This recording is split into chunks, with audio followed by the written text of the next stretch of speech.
요즘 10대들 마음 얻기가 정말 하늘의 별 따기죠. 그런데 만약에 이 어려운 문제를 풀 수 있는 어떤 설계도 같은 게 있다면 어떨까요? 오늘 바로 그 아주 야심차면서도 굉장히 현실적인 청소년 사역 계획안 하나를 속속들이 한번 뜯어보려고 합니다. 자, 그럼 오늘 우리가 살펴볼 내용인데요. 먼저 167시간의 문제라는 게 대체 뭔지부터 시작해서요.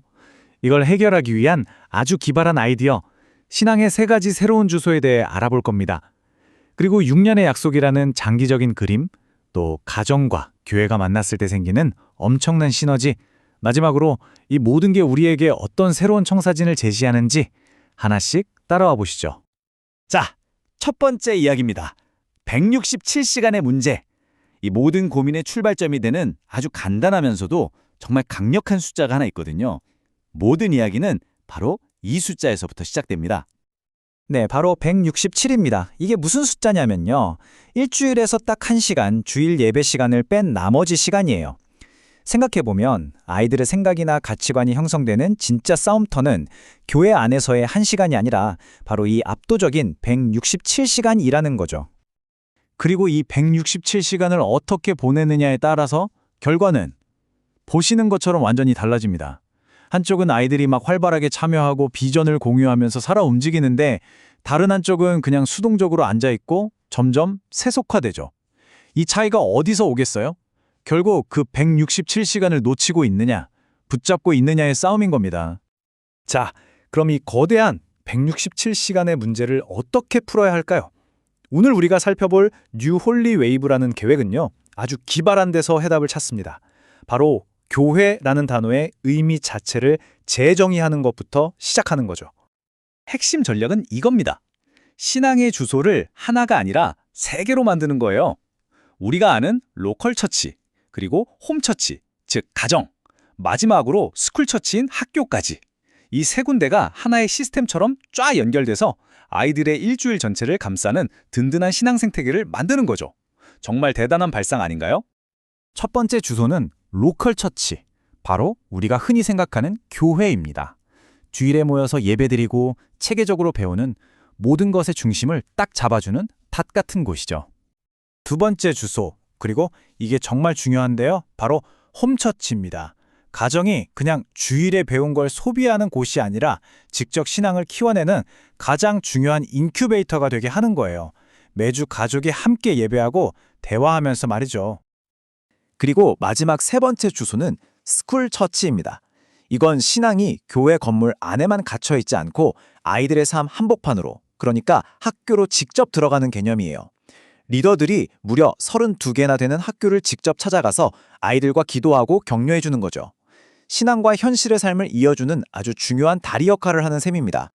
자, 이렇게 공간을 세 군데로 넓혔는데 이 계획은 여기서 멈추지 않습니다. 이제는 시간에 대한 접근법을 완전히 뒤집어 버립니다. 정말 장기적인 약속을 하거든요. 요즘처럼 뭐든 빨리빨리 변하는 세상에서 이 계획은 6년을 이야기합니다. 단기적인 행사나 이벤트가 아니라 한 아이가 중학교에 들어가서 고등학교를 졸업할 때까지 성경 전체를 한번 쭉 훑을 수 있도록 6년짜리 커리큘럼을 만든 거예요. 얇게 맛보는 게 아니라 정말 깊이 있는 신앙의 뽀대를 세워주겠다는 거죠. 이건 아이들만을 위한 게 아니에요. 부모님들한테는 우리 집 신앙지도라는 걸 줍니다. 이게 뭐냐면 아이가 태어날 때부터 결혼할 때까지 인생의 각 단계마다 어떤 영적인 이정표를 세워줘야 하는지 알려주는 말 그대로 지도인 셈이죠. 부모님들이 막막하지 않도록 돕는 겁니다. 이 인용구가 이 계획의 철학을 정말 잘 보여주는데요. 많은 교회가 메뉴를 제공하지만 지도는 당신이 가야 할 길을 알려준다. 그냥 이것저것 프로그램만 늘어놓는 게 아니라 예수님을 닮아가는 여정 전체를 안내하는 명확한 지도를 주겠다는 거예요. 정말 근본적인 차이죠. 자, 그럼 정리해볼까요? 교회, 가정, 학교라는 세 개의 공간과 6년이라는 긴 시간이 만났습니다. 과연 어떤 일이 벌어질까요? 여기서 바로 우리가 기대하는 시너지, 그러니까 1 더하기 1이 2가 아니라 3, 4, 5가 되는 놀라운 효과가 나타나기 시작합니다. 이 전략의 가장 핵심적인 믿음이 바로 이 문장에 담겨 있습니다. 교회 학교에서의 교육이랑 가정에서의 신앙 지도가 딱 맞아떨어질 때 아이들의 영적 성장은 그냥 조금 더 나아지는 수준이 아니라 말 그대로 기하급수적으로 폭발한다는 겁니다. 이 그래프를 보시면 그게 무슨 말인지 확 와닿으실 거예요. 보세요. 따로따로일 때는 그냥 완만하게 성장하죠? 그런데 가정과 교회가 딱 힘을 합치는 순간 이 성장 곡선이 어떻게 되나요? 거의 수직으로 치솟아 버리죠? 바로 이겁니다. 신앙이 주일 하루의 이벤트가 아니라 매일의 대화가 되고 삶이 될 때 이런 폭발적인 가속도가 붙는다는 것. 이 계획이 노리는 결정적인 한 방이 바로 이 지점인 거죠. 그럼 이 엄청난 시너지를 어떻게 현실로 만드느냐? 그냥 가정에서 잘해주세요 하고 끝나는 게 아닙니다. 보시는 것처럼 아주 구체적인 5가지 습관을 제안해요. 주일 성수 우선하기부터 친구 초청 격려하기까지 막연한 구호가 아니라 오늘 당장 실천할 수 있는 행동 지침을 주는 거죠. 진짜 파트너십은 이런 구체적인 약속에서 시작되니까요. 자, 이제 거의 다 왔습니다. 이쯤 되면 이런 생각이 들죠. 그럼 이 모든 이야기들이 우리에게 보여주는 큰 그림은 뭘까요? 이건 그냥 한 교회의 성공 사례를 넘어서 어쩌면 새로운 시대의 청사진이 될 수도 있지 않을까요? 오늘 살펴본 이 계획은 우리에게 굉장히 중요한 질문을 던집니다.